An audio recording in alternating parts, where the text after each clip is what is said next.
because it is fur that's off in the distance. It's not as long or as visible as this up close stuff.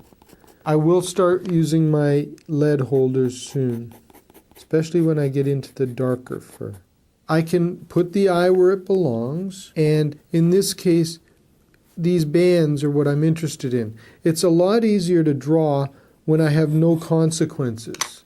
I'm going to just take and draw this. If I don't like it, I don't have to use it, but it might guide me to where those stripes should be. But I'm doing it on tracing paper. I'm thinking on a surface that's not going to be damaged if I don't like it. So this area here might be my dark, and I don't have to resort to this. I can flip and see if I want to put my lines in or draw it the way I showed you how to do the paw.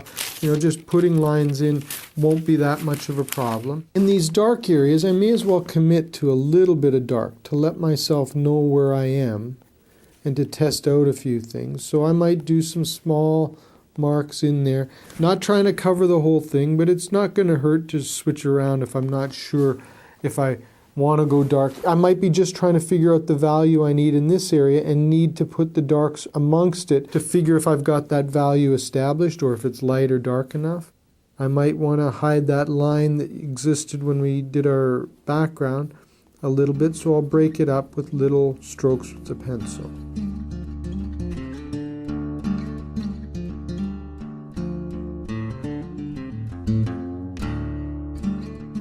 At this point in the drawing, I've drawn in the ear to try and figure out what I need to do behind it. I had a big white area here, and trying to fit the shade or the value of dark around this ear was getting difficult because I had nothing consistent to compare to. I've left a little rim around it in case I do decide to leave a highlight in there. Generally, I'm just trying to block in or bring in the fur closer to that particular ear. When I work on the other one, I notice that it needs to be drawn a little bit out of the dark. It's sometimes easier if I'm doing light fur to erase a little bit more and then draw the dark into the fur. So right now I will continue with my lines, and I'll work with a harder pencil as long as I can to get some of those light lines in. So in my hands I've got an HB, and the HB might be something I use to come around the front of this where I notice it's darker. Work with your values to change or create the effect that you desire. If I wanted that ear to jump out, I would darken it behind it or leave the light in front of it. And I might do those decision-making things towards the end, but I want to still get the feeling of fur and the direction it's going to take. I'll put a little bit more lines over that white to show the direction that fur will be, and then I'll walk away from it, not trying to finish the head. I'm just trying to get things blocked in at that particular point. Putting a sharp point on it, I might be able to put a few lines amongst the light lines that I've drawn and still keep a sparkle, so it's not going flat into one color. Any lines I bring off of this area are going to show up a lot more because the background's lighter than it is over here. And that was the intention from the very beginning, to take something that would lift off or hold down if I wanted that. And in this area, that's what I'm doing. Here I'm trying to get the background and the fur to almost join each other, to meld in. I know that's not what happens in the photo, but this area is so unimportant. I'm not trying to make it more important by having it stand out. By now you should know everything you need to know about pencil grades, and you'll choose some that work better for you than others. I prefer to use these selected values and limit my collection a little bit. There's an expression that what you discover on your own is more exciting than what somebody teaches you. So if I tell you everything you're ever going to need to know, you'll never discover anything on your own, and that can be a pretty boring existence. Put some of these tricks to the test, but try other things, and put your own signature on your painting by the style you choose to work in.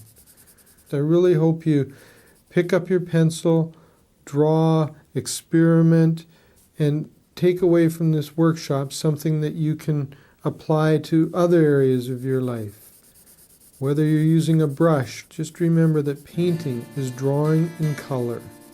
And some of the same things you learned today with values and basic shapes can be applied through any medium you're using.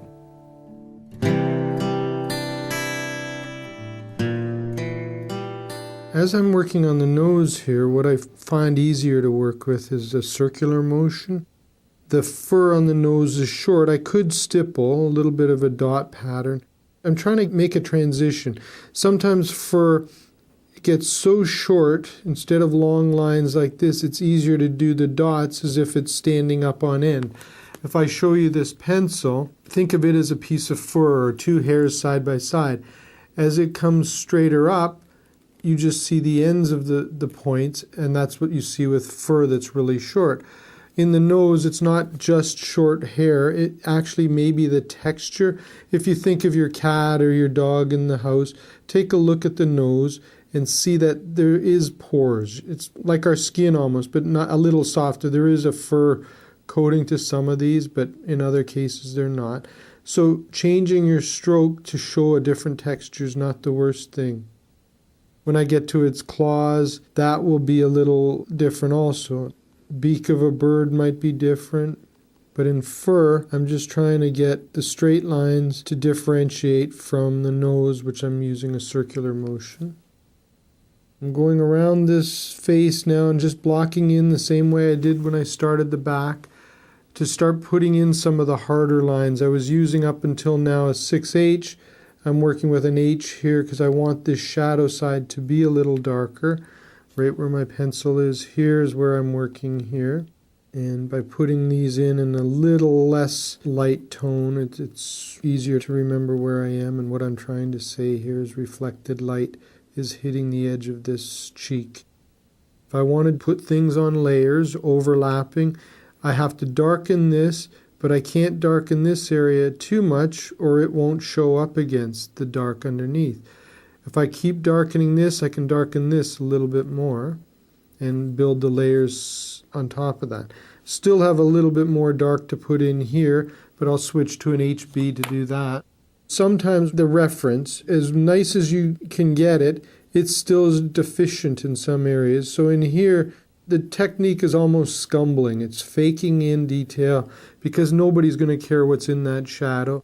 And if your reference is as good as it can get, then you're going to have to step out and, dare I say it, invent something. It's not something I encourage you to do a lot of, because inventing can lead to a problem, and that's getting generic looking things. If you don't bother getting reference of the tree you're going to paint, you can do one or two with no problem from your head, but the third, fourth, seventh is going to be a lot like the first three. So I will stress that it's better to get your own reference, load up with more than you need. In this example here, I have lots of pictures of this particular animal in different poses.